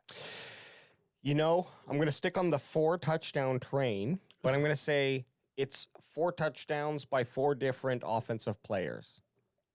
Oh, I like that. Spreading the love around. That's good. Spreading it out. Trying to put a Colorado University in there. And if a player does get 2 touchdowns, it would negate what I'm saying regardless. No, you need 4 separate players to score touchdowns. Yeah, exactly. I just who would those who would those players be, AJ? Is Deuce Vaughn give us 2. Give us 2 player names. Yeah, you can't say 4 touchdowns spread even. That's like a meek prediction. I feel like you go could. bold. I need the players. Okay, let me go 4 spread touchdowns, and I'll call 2 players. One will be CD Lamb, and the other will be Deuce Vaughn. Oh, AJ's on the 42 wagon. And chat's been asking a bunch, and I said we've been waiting for the numbers to come out. They want to know, have you ordered your Deuce Vaughn jersey? And we said, we're waiting for the numbers to come out. We're putting the order most likely this Numbers week. are out. Yeah, I guess we can make that official. Katar Ayers' bold is Parson with the pick 6. That's bold. Wow. Bocce Eric says, my bold is Turpin returns a punt for a TD. That's bold. Rolando Rodriguez says, Cowboys CanFan 31-14. Cheers, go Cowboys team, America. Double R. So we had an R2 and double R back-to-back comments here. Bold prediction by double R is TP breaks 2 TDs for 65 yards apiece. Not just one. That's bold. Jeez. I like that. We want to talk about fantasy football. Good. Yeah, that's bold. I like that. And Bryson, guess who has TP20 on his fantasy team? This guy. Yeah, that's not good. We just Adam. talked about the Adam curse. I know. Yeah, I was about to say that's probably the least likely to happen right there. And that's probably the least outrageous thing we've heard, and that's not because of Adam. It's not going to happen. You guys ain't wrong. Okay. I didn't choose this life. This life chose me. R2 also says his bold prediction: Deuce will score 2 touchdowns Cheers. bold. Go Cowboys. I like That's that. bold. Ben Kaler says 4 TDs, 1 Pollard, 1 CD, 1 Cooks, 1 rushing, Dak TD. Okay, Ooh. so Ben's on my train, Yeah, Ben is Yeah, on he your is. train. but we differ on the Vaughn touchdown. But hey, that's fine. That's okay. That's good. okay. Look, we're out here. We're trying to make calls, and we're trying to be able to rub it in everyone else's face when we make those calls. So I got 17 games this season to try to make something happen and be like, look how smart I am. I said this before the game, right? That's what it's about. Well, the good thing about this, before we get out of here, I do want to hear Bryson's take, and I do want to hear Bryson's take on what the Cowboys are going to do over that 17-game season. What do you think their record is going to be, the Dallas Cowboys, in 2023? The Cowboys, as I said on my Monday prediction show with our great teammate Ryan Flowers, did a great job. As a fantastic show. Oh, yeah, Ryan's great. Love Ryan. He's awesome. The Cowboys are going to go 13-4. Wow. They're going to win the division. Woo! Woo! CanFan boys, pack your bags. You're going to Super Bowl 58. Wow. Oh! You're going to Super Bowl 58. Now, I got Kansas City going back to back, but Okay. Oh, no. Dallas goes to the Super Bowl. That was my Hey, prediction. we'll This- take it. I'll take We'll it. just leave it at that. go. We'll just leave it. Let's Hey, go. I'll take it, and my bank account will eat it. Let me tell you that. Before we head out, guys, we got to hit up fantasy here. I don't know Yeah. if you could bring up the screen real quick. And Yeah. it'll be a quick thing because there's too many question marks right now, Yeah. right? Yeah. So I just want to know real quick. This is just our schedule. So week 1, and I'm just going to touch on us. Bandwagon boys are playing Daddy Dak, new arrival, only female in the league. I think first female in the league. In Can Fantasy Football or in fantasy football in general? So I hope we lay a bead into her. And but yeah, it's gonna be a good game. And then we got Cowboys CanFan Anth versus the Dak hater. Barry Grant. I'm playing Jr. Barry. I played Barry come week on. 1. Man, I hope you, kick his ass at him. Come on.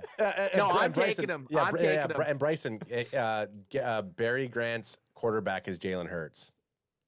Oh, he's going down.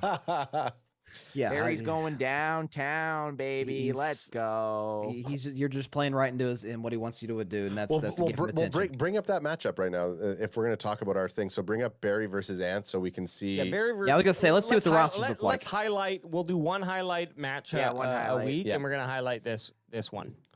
So Oh, my we got- team's way better. Okay, so quarterback position, we got Lamar Jackson versus Jalen Now, Hurts. that's a pretty even Even. take I go there. Lamar just because he's playing a worse defense. There you Exactly. go. Oh, Exactly. absolutely. And so does the next gen fantasy stats. It says 22.64 versus 22.30. Ooh, that's a win. baby. That's a win, Dang. baby. Hey, that's how much you beat us in the the league championship final last year. year. Bullshit. And then so we at running back position, Anth has Connor and McCaffrey versus Williams and Hall. So we have I rookie mean, that's Brees Hall, close. and we have Ant Jamal there. Williams, Second year Hall. second year Hall, who And- barely played in his first year, so it's kind of almost like first year Hall. I got to look at the number one out of the group of 4, and obviously CMC stands out there. And Absolute beast. Connor's no joke either. I would actually put him probably second. So I think Anth has, out of that group of 4. Although CMC is playing the Steelers defense, we're no joke. So that's Ooh, no joke. I just Listen. need that one touchdown, Bryson. That's all I need from him. no. We're not giving that up. Shutting him out. Steelers getting the upset in week 1. You heard it here first. There it is. There it is. Hey, baby. I loved anytime the San Francisco 49ers lose. It's nice for me. I love it. I love to see them lose. So I hope you guys win. I just need CMC Absolutely. to get one touchdown. It ain't happening. Who knows what Denver's going to do with Williams this year? I mean, Denver's offense just as a whole is a big question mark. Is this what Russell Wilson is going to be, or was it just an off year? We're going to find out. So I think there's a big question mark there. But hey, I like the guy. He's a definitely a number 1 running back. And Hall, great rookie, injury concern. I'm always sketchy about injuries with running backs. But they also just signed Dalvin Cook. And so with Dalvin Split Cook, touches. yeah, and he's not coming in to just play second fiddle. Like, they're gonna use him wisely. And I think I don't know that this really matters, but just having Aaron Rodgers being such a obviously long-term vet, and then having Cooks come in, who is also a vet. I wonder if that's going to have some sort of mesh better, and just nothing against Hall in terms of his play, but just that he's a younger player. You know, just I wonder if there's those little small things in the locker room that's just going to turn Rodgers' perspective to wanting Cook out there instead. So, yep. Yeah, especially if a fumble's like Hall gets a fumble or has a fumble early on in a game, you're going to the vet. That's about to puke. Yank him. So we wide receiver. I kind of give Barry Grant the edge here. He has Ridley and Samuels, so Debo and Ridley's, but we have Cooks tough. and then Kirk. Not saying Anth has a schlub receiving core. I think Cooks has the ability to break out, and then obviously Kirk is a good receiver. I have bigger question marks. I do have bigger question definitely marks. have bigger. I'd go Barry there. Yeah, Barry with Ridley and Samuel, like they're just a little bit more proven. Okay, so Barry took the sorry, one. Go ahead.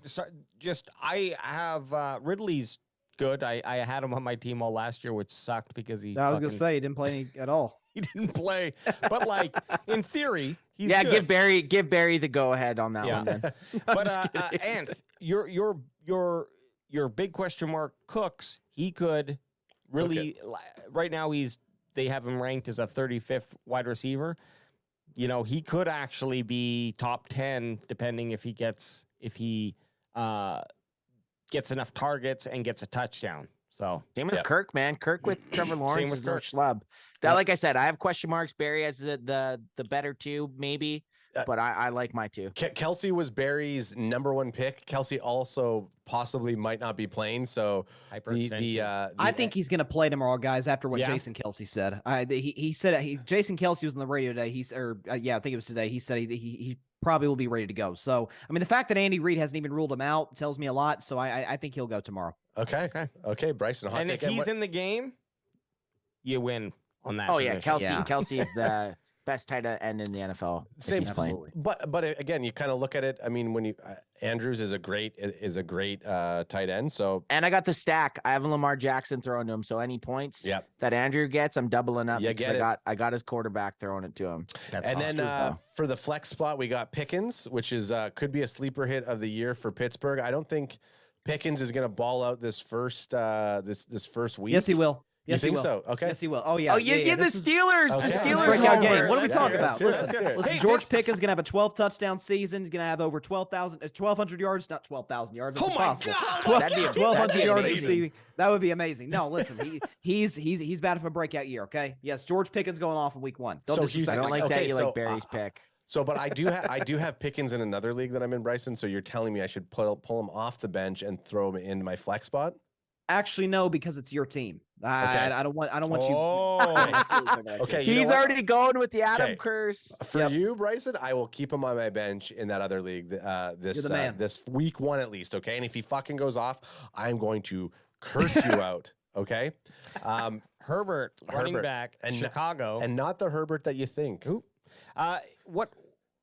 Not the Justin Herbert. No, not Chicago's Herbert. The running back from Chicago. Yeah, he's a nice player. Everyone knows about him. Look, he is the #1 and he runs well, but it's Fields who's going to eat up a lot of that opportunity. Now, Fields, I think, if I remember correctly, and I'll throw this out there, people can correct me if they want, he definitely turned it on more in that second half of the season and became much more of a run first type of quarterback than he was doing in the first half of the season. At least this is what my fantasy points tell me. You're right, because and that's in large part because the offensive lines was so bad, so he was running for his life. He was. They took the kid Darnell Wright with the left tackle at the University of Tennessee. Go Vols. They took him as the left tackle, so that the O-line should be better for him. Another guy we chatted about a bit during the draft process. I was asking you about him because there was rumors that he could fall like a chance to fall to 26 or whatever he drafted. What did he get picked at? Like top 12 I think he or was something? 10th. I think he was top 12. I think it was. Yeah, he was off the board so fast. Or 9th. But it was 9th, I think. He was up there. So we'll see. But I think Pickens and Herbert could be a wash a little bit, guys. It's like Barry's pandering to fucking Bryson because he has the Steelers defense there as well. So Barry has the Steelers defense. Round up the special teams. Yeah, here. So we have Steelers defense versus the Commanders defense. I'm going to give it to Barry over Anth. And then we have Ant's former lacrosse coach, Jake Elliott, versus Aubrey. I'm going to give it to Aubrey because he's a Cowboys versus a Philly fucking guy. I had to have a Cowboy on the team. Yeah, I had to have it one. I had to have one. You got two. You got two Yeah, you got Cowboys? Cooks though. You got Cooks. Why do you think Dallas is favored? You got Cooks and Aubrey. Barry has Jalen Hurts and Elliott, but Barry He's going down. He's that guy that I want to make the meme about coming into this weekend. I'll say this. I dropped a guy today to pick up the Commanders defense, and the only reason I picked up the Commanders defense is they're playing Arizona. That's the only reason I picked them up. I'm going for the week 1 win. Yeah. I'm streamlining a defense. I'll pick up any defense playing against Arizona. Right. Yeah. Yeah, they're going to be 1-16. Well, that's how AJ and I are running the Bandwagon Boys team. It's like, hey, there's 2 positions that will go week to week if we have to, and that's going to be kicker and defense. And if you pull the Dallas Cowboys defense, it's one of those things where it's like, okay, well, on their bye week, I have to keep them. Whereas since we don't have the Cowboys as our defense, we can toss. We can huck them and chuck them if we want to. What's the total point saying here? 108 versus 96 for Anth. Yep. Total points. They got you up by 12. Decent margin. Yeah. I would too. I'd actually have me up by 40 after looking at these teams. It actually seems very low for the projected points. Well, remember, there's no IDP. It's just one. Yeah. Yeah. I still feel like that's low though. Scroll down a bit. I think I had to drop. Oh, look at your guys on my team, Bryson. Hyatt. Oh, there's my guy. Yeah, there you go. There he is. And Anth can't play him because he does not want Jalen Hyatt to go off. I was gonna say that's a kind not of week 1. Yeah, conflict What of would interest. you rather win, the game or the other game? Like the game. I'd rather the Cowboys win and lose to Barry in fantasy football 100% than me beat Barry and Jalen Hyatt goes off for 140 and 3 touchdowns. You know what I mean? And looky here, he's capable. Barry's got that a handcuff in New York with the Jets. He has Cook on his bench, and he has Gallup. So Barry did draft a Cowboy. Oh yeah, hey, Barry took both Jets running backs. He did. He actually took the Jet. I kept calling it out. I was like, "You're going for the new. You're going for the fandom's He's horizon." still a closet Jets fan. You guys know that, right? Yeah, 100%. Yeah, 100%. He is. I think he's Rodgers' biggest fan, and probably even more so now that Rodgers is there. I think that. But the biggest thing in fantasy is like you want to grab that handcuff. If you have that one, he has Breece Hall. You got to pick up Dalvin Cook if you can. Yes. Well, have to. And we definitely have to talk because I see you got a fucking bench full of wide receivers. So trade me. Send me a trade. The Bandwagon Boys have a bench full of RBs, baby. Bryson, I want to send you to bed before you fall asleep on this show. Well, that's what I was going to say. So we are on the eve of the NFL season. Bryson, we need to hear your final words of the night. We need to hear where people can find you. Give us your final thoughts. Give us your final shout out, whatever you need to do. Let's hear it, man. We got football tomorrow. Can't wait. Man, it's so exciting, man. Less than 24 hours away. First of all, thank you guys for having me on the show again. I'm absolutely down anytime you want to have me. One of these pregame shows for sure, and I'd love to get any of you on the show whenever I can on Carving It Up. But listen, we've got kind of a mission for Carving It Up. So we just now today surpassed 200 subscribers. We've got a goal to get to 1,000 subscribers by the Super Bowl. Like that's something we're gonna be really pushing for. So anybody in the chat who hasn't subscribed to the show, please do so. Carving It Up podcast, Mondays, Wednesdays, Fridays at 6 Eastern, 3 Pacific time. Talk obviously a lot of sports, but man, it's football right now. We're talking tons of NFL, Kansas City, Detroit tomorrow. I can't wait. But the road to 1,000 subscribers starts tomorrow. Very excited. And listen, I'm proud to be teammates with y'all at the Grid Network. And football's back, fellas. Let's go. Yeah, Cowboys going to the Super Bowl. And I have to say, definitely, I love your show, man. It's thank you. Yeah, you're one of the few people who I could actually listen to just speak by themselves about sports for over an hour. So I appreciate that a lot, man. Whatever you guys that means. Whatever that means. Well, this is the difference. Is we got 3 guys here to do the same thing. But it's a different type of show. It's and that's what makes it unique. It makes it special. Like you guys have done a phenomenal job with it. So you keep doing the good work. Okay, Bryson, we appreciate having you on. We loved having you on, man. Again, we're going to have you on a few times this season. Bandwagon Boys over there rocking the same shirts. I feel like this is going to be the same thing going forward this season. I think so now. We have to. Tag team. It's the night before Christmas for us guys. We got football tomorrow. I don't care who's playing tomorrow. I'm just glad football is back. Sunday, we got the Cowboys at the Giants. We will be back live streaming that game on Sunday. We'll be going live about a half hour to 45 minutes before the game. Let's do an hour. Let's go an hour before. We'll do an hour before the game. For the bandwagon boys over there, Bryson all the way over on the East Coast, and me at MetLife. East Coast up in New York. I'm in the coast. All right, we out. Peace.